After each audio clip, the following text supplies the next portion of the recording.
Well, what's this, the reception committee? Hello, Joey. Honey. Here. How are you? Fine. Well, I bet that newsboy stays up nights thinking up new places to toss that paper. Ed, Telling it's you I've got a half a mind to... It came this morning. I was going to phone you at the plant, but then I thought it'd be fun to surprise you. A moment ago, it was just another Friday afternoon. Where are my old records? Right where you put them last week. Oh, boy, they don't make records like these anymore. You know, dinner will be ready in a few minutes. This was the heyday of the big-name band. Well, I guess I'd better turn the heat down. Hurry up, Pop. Ah, congratulations. You have just become the owner of a Bannister Deluxe Model 7614B, the supreme achievement in high fidelity. Let's hear the high five, Pop. Place the records on the spindle. Well, I've done that. 78 RPM.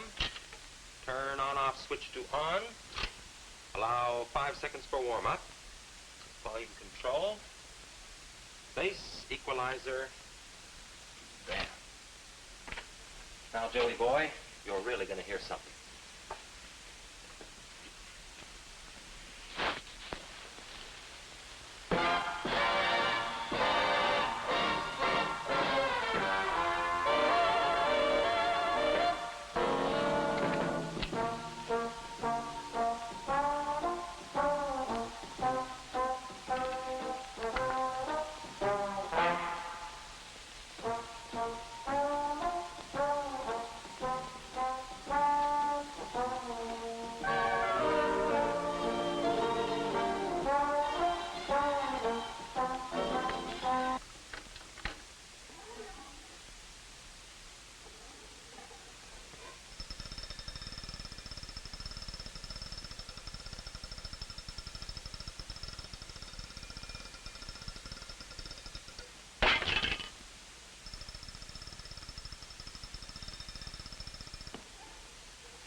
What happened? I don't quite know.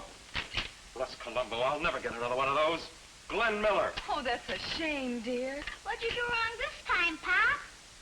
What do you mean, what did I do wrong? And what do you mean by this time?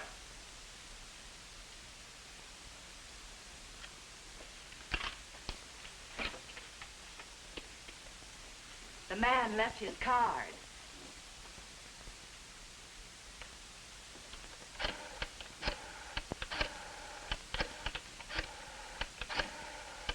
They're probably closed.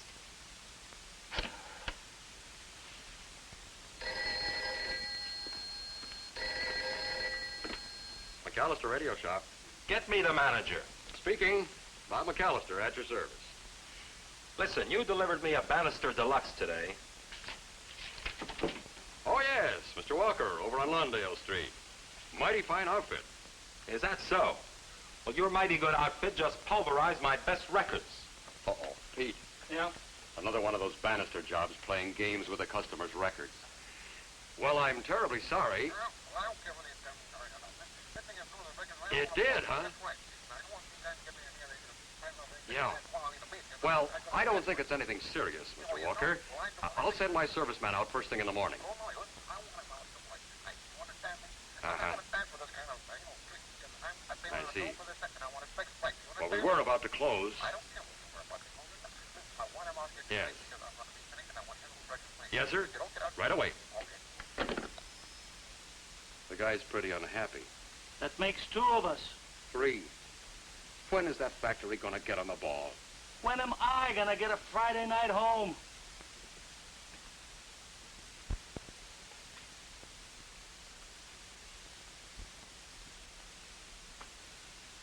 Yeah.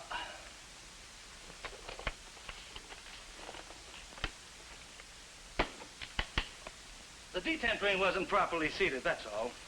Should have been caught at the factory. Well, it better be okay now. Should be. More coffee? Later, honey. Okay, I'll put another pot on anyhow. Why'd they put a thing like that on there in the first place?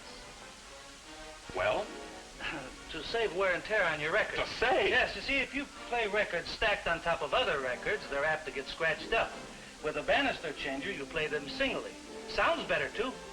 I wouldn't know. Shouldn't give you any more trouble, Mr. Walker. You know, I work in a typewriter factory, and for the life of me, I can't understand how something like that got bought. Look, I don't make them. I just fix them.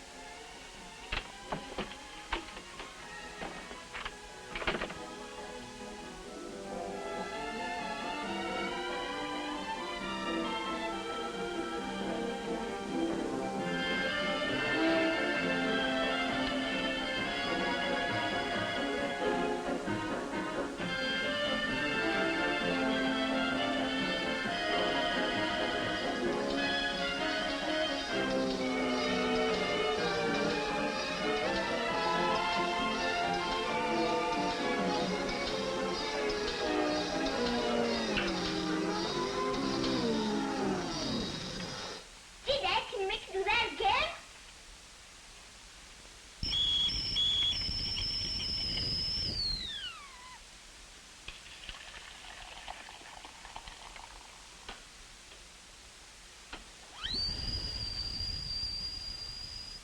Helen! I'm gonna drive over and tell those guys exactly what they can do with their banister changer. Did it act up again? Did it act up again? That set must have been made in a lemon grove. But the shop is closed now. Yeah? Well, I'll find out where they live. Can it wait till morning? Listen, they ruined my evening. Now I'm gonna ruin theirs. Give it to him, Dad! Ed, now you're getting all worked up and over what? Over what? Over a lot of hard-earned dough, that's what. Should have heard it, Bob. All those guys care about is a sale. It was like the third stage didn't fire. Joey, don't you have some homework to do? Gee, but it's Friday night. Oh. Now let's be sensible about this. There's nothing you can do tonight. A lousy, rotten deal. Of course it is, Ed. Now just sit down and calm yourself, and I'll get you that cup of coffee. Well, maybe you're right. But I'm gonna phone that shop when they open up tomorrow morning, and if I don't get some action, I'll really blow the roof off. I thought you went to your room. But my toy is broke. Well, this is no time to bother Daddy. What's the matter with it? It's broke. Yeah? How's it broke? Just broke, that's all. Can't they make toys that'll work either? Can't you fix it? I'll buy you another one. Maybe tomorrow. Oh, boy. You know what I'm gonna do? I'm gonna write a letter to the factory. All the way to Japan? Japan. No, I mean the Hi-Fi factory. I'm gonna tell them what a lousy product they put out. Now don't talk, right? I'm gonna tell them how I'm gonna pass the word on to everyone I see. I'm gonna tell them that they're gonna lose a lot of business. And if that serviceman doesn't get out here tomorrow morning and do the job right, I am going to add a great big P.S. Ed, don't tell me, tell them.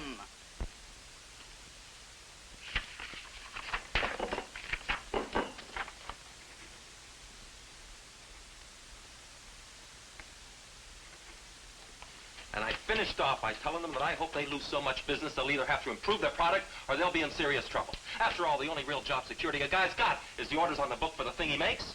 Can't say as I blame you for getting upset, Mr. Too late Walker. today, but Monday I'm going down and I'm going to mail this registered special delivery to the president personally. But we'll have your set working just as good as new. It is new, 1 day old. What I mean is, it'll be in perfect shape. Just a small part. The threads were stripped. Last night you claimed it would work and it didn't. This morning you came out and nothing happened. Well, like I told you, we don't happen to have that particular part in stock. But we'll get one Monday, and we'll have it fixed just as good as... we'll have it fixed Monday. So what's going to go wrong with it next? Now, Mr. Walker, maybe one set in 100 has a few bugs in it. So swell, I got that one. That makes me feel much better. Look, I'll be the first to admit that we have had a little trouble with banisters, but only recently. We do have a lot of satisfied banister owners. Yeah? Well, you got one unsatisfied owner standing right here. Maybe I'm just one little guy, but you multiply me by all the other little guys and multiply all of us by all the guys we talk to, and brother, you got some pretty unhappy guys. But that's just what we don't want, you see. Why can't they put out something dependable? If I knew the answer to that one, I'd be writing a letter to the factory myself.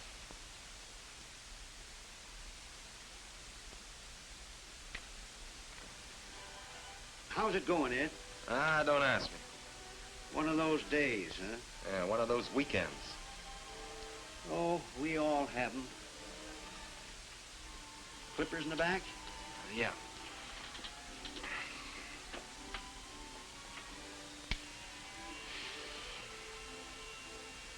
Ouch. Sorry. Oh, it seems they just don't make things the way they used to. Boy, are you telling me? What'd I say? The magic word? Last night I got a hi-fi set. Bannister Deluxe, model 7614B. Hi, Charlie. Man, I was looking forward to that thing. Hi-fi, huh? Hi-fiasco. Let me tell you, there isn't nothing that hasn't gone wrong with that set so far. And I'd advise anybody else to stay clear of a Bannister, too. You see these clippers, Ed? Yeah. They'll outwear 3 of the others. Oh? How come? It's a funny thing. They both cost about the same. Mm-hmm. Makes a guy think. Now, here's 2 companies. Well, personally, I think that... One company puts out good clippers. People want them. Sales are up. Means steady work for the guys in the factory, right? Right. The other company didn't do it. Sales fell. That meant cutting their schedule. Less work, right? Right, but Joe, don't you... A lot of guys found themselves laid off. Thought they was working for a growing company. Come to find out it was shrinking. You mean instead of getting bigger, it just... Finally began... went clear out of business. Closed their doors. Boy, pretty hard to believe that a big company can go broke. It happened. I could list you off a lot of brand names that were big once. Small potatoes now. A lot of them gone clean out of business. Might have been other reasons, too. But one of the biggest was poor quality. And you can't tell me different. How long do you suppose I'd stay in business if my customers weren't satisfied? Why is it a barber never combs your hair the way you want it? I'll get it. Oh, hi, Jack. Hi, Helen. Jack, Hey, what's this about you not coming to the poker game? I'm babysitting tonight. Blame me. My folks are coming over for a barbecue tomorrow night, and I want to do a little Saturday night shopping. Are you sure you don't want me to mail that letter? Absolutely. I'm mailing that noon, Monday. Registered mail. Okay. See you later. Bye-bye, Jack. So long, Helen. Hey, don't forget the steaks. Well, I guess I'll mosey along, too. How about a cold drink? You sold me.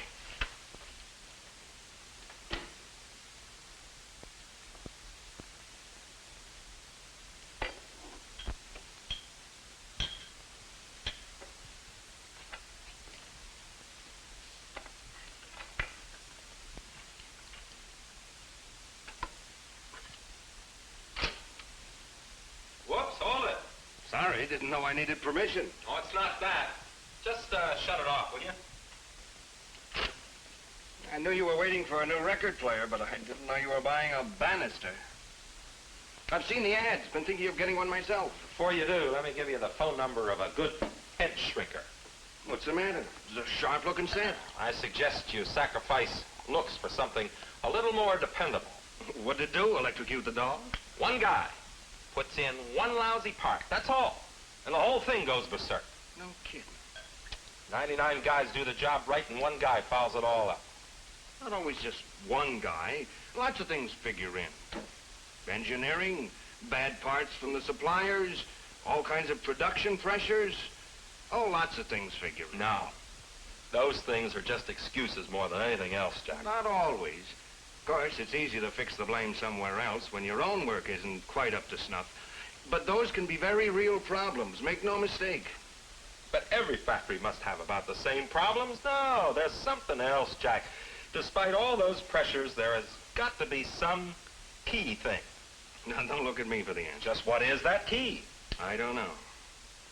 Unless, maybe it's the way a guy feels. You mean about his work? Sure, it seems to me it doesn't matter whether a guy wears a white collar or a blue one.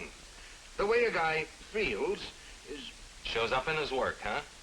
Well, it might sound corny, but it's true. Yeah, but how do you get guys to see something like that? Now, there is a real question. Say when. Oh, fill her up. Regular or premium? Regular.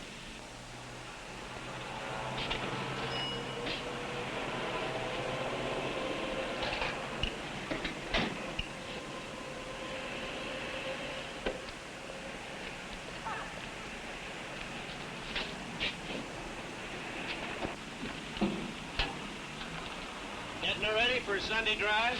No, but I've got to pick up my wife's folks later on this afternoon. Having them over for a barbecue. Barbecue. Ever tried our charcoal starter there? No.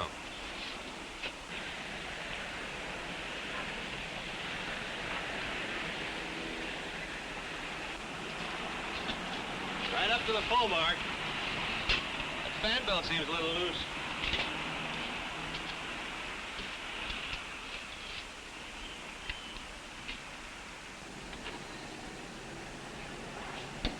There, that ought to do it.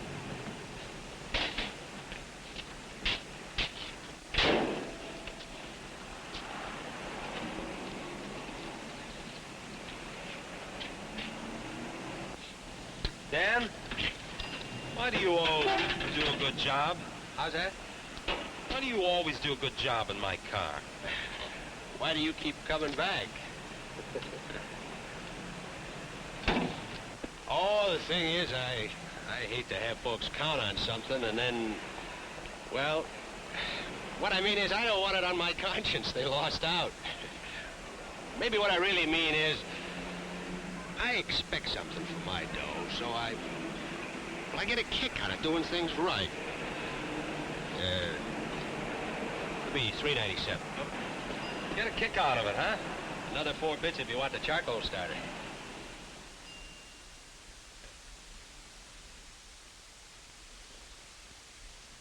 Oh, we better do something about this fire. They'll have everything else ready and the steaks won't even be on. Darn charcoal must be made of decomposed granite. Maybe the starter you're using is no good. Oh, nothing wrong with the starter. The guy I bought it from sells the best. Well, sure to catch now. We may not have music, but we'll have steak. Hey, Dad, I got something that'll help. Something, Joseph, yeah. I know. Do you want to set the whole neighborhood on fire? You don't start charcoal with paper. Isn't that... my letter? Joey, you burned my letter. Gee, Dad, I didn't know. All I did was gather up all the old papers on your desk. I worked all weekend on this. I was just trying to help Gramps. Yeah, it doesn't look too bad. Maybe you could just copy it over again. Yeah, copy it over. I'm sorry, Dad. Forget it, Joey. Guess I can do it over tonight. I better go see if I can help Mom in the kitchen, huh? Yeah, go ahead.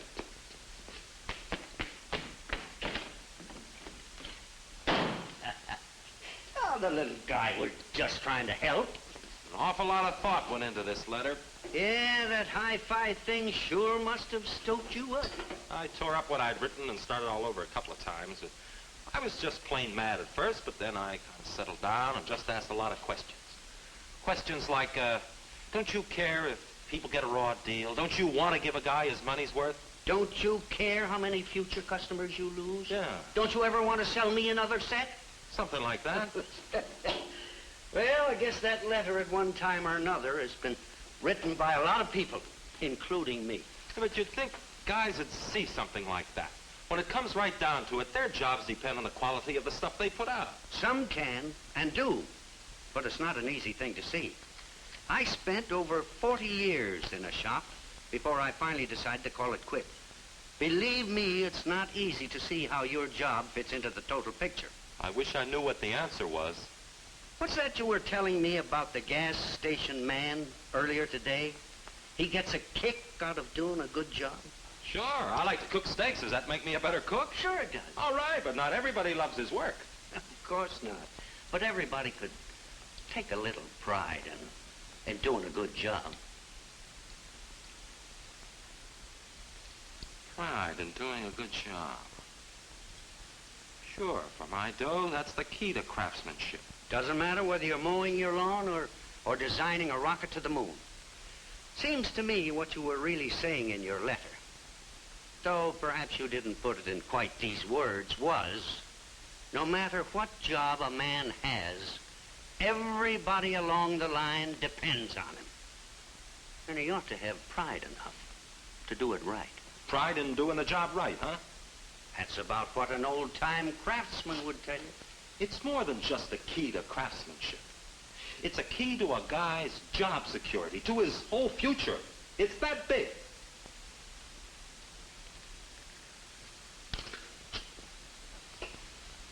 I'm going to write another letter. I think I know what I'm going to say this time. And who knows? Maybe it'll make somebody in that factory think.